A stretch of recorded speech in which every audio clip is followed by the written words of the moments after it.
നിങ്ങളുടെ ഫേവറേറ്റ് സീരിയലുകൾ ടിവിയിൽ വരുന്നതിന് മുൻപേ സൺ നെക്സ്റ്റ് ആപ്പിൽ കാണാം. ഇനി എല്ലാവർക്കും മുൻപേ കാണൂ. ഇപ്പോൾ തന്നെ സൺ നെക്സ്റ്റ് ആപ്പ് ഡൗൺലോഡ് ചെയ്ത് സബ്സ്ക്രൈബ് ചെയ്യൂ.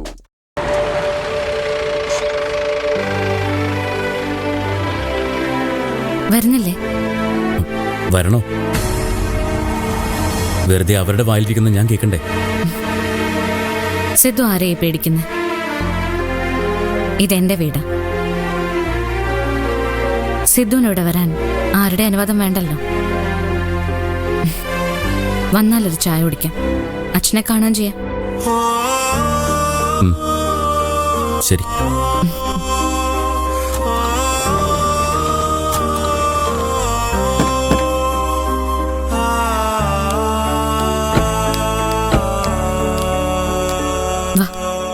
നിക്കടി അവിടെ.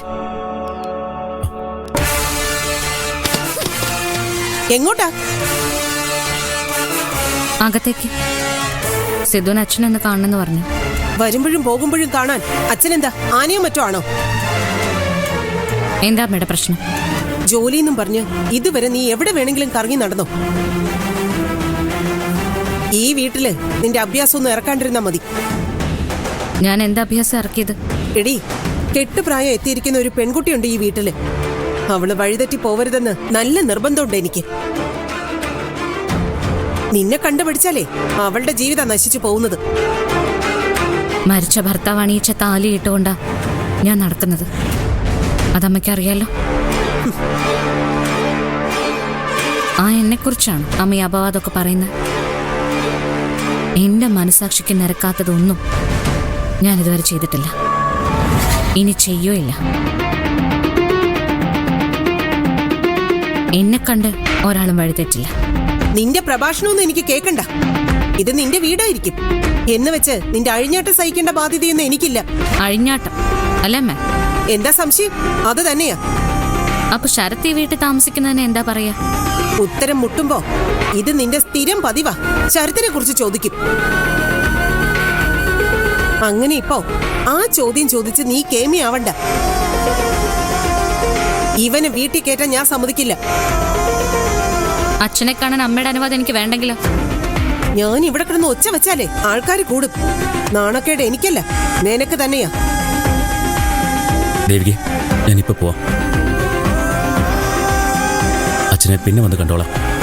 അച്ഛനെ കാണാനായിട്ട് ഇങ്ങോട്ട് വരണ്ട. അച്ഛൻ കാഴ്ച വസ്തുവൊന്നുമല്ല വരുന്നവർക്കും പോകുന്നവർക്കും ഒക്കെ കാണാൻ.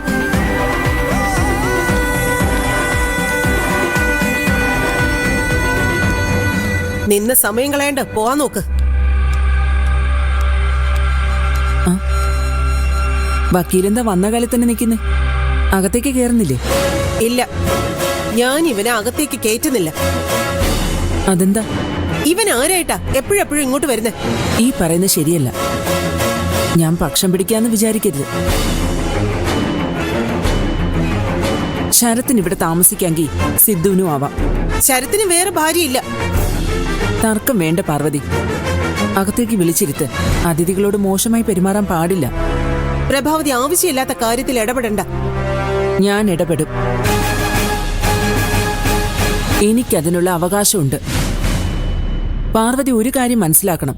എന്റെ മോനെ സഹിക്കേണ്ട ഗതികേട് പാർവതിക്കുണ്ടായിരിക്കും. പക്ഷേ ഈ നിൽക്കുന്ന ദേവികയ്ക്കില്ല. എന്നിട്ടും ശരത്തിനെ ഇവളിവിടെ താമസിപ്പിക്കുന്നില്ലേ? അത് വലിയൊരു മനസ്സുള്ളതുകൊണ്ടാ. ആ മനസ്സ് നമ്മളും കാണണം. വക്കീല് കേറിക്കോ, ആരും ഒന്നും പറയില്ല. എന്താമേ, ഞാൻ അച്ഛനെ കണ്ടോട്ടെ? ഞാനല്ലേ വക്കീലെ പറഞ്ഞത്. പാർവതിക്കും എന്റെ തന്നെ അഭിപ്രായം അല്ലേ പാർവതി?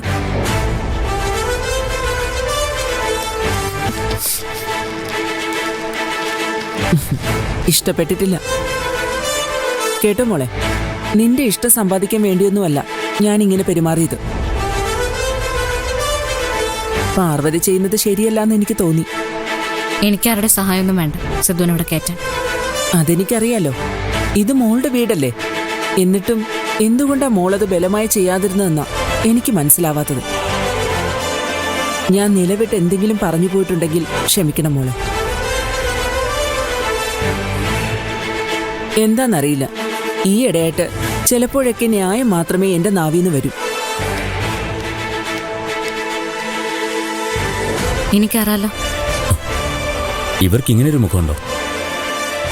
പല മുഖങ്ങളുണ്ട്. പക്ഷെ ഇതിൽ ഏതാണ് ശരിക്കുള്ള മുഖം എന്ന് മാത്രമേ സംശയമുള്ളൂ. ആ, സിദ്ധു ഒന്ന് അച്ഛൻ്റെ അടുത്തേക്ക് ചെല്ലേ, ഞാൻ കുടിക്കാൻ എന്തെങ്കിലും എടുക്കാം. വാ.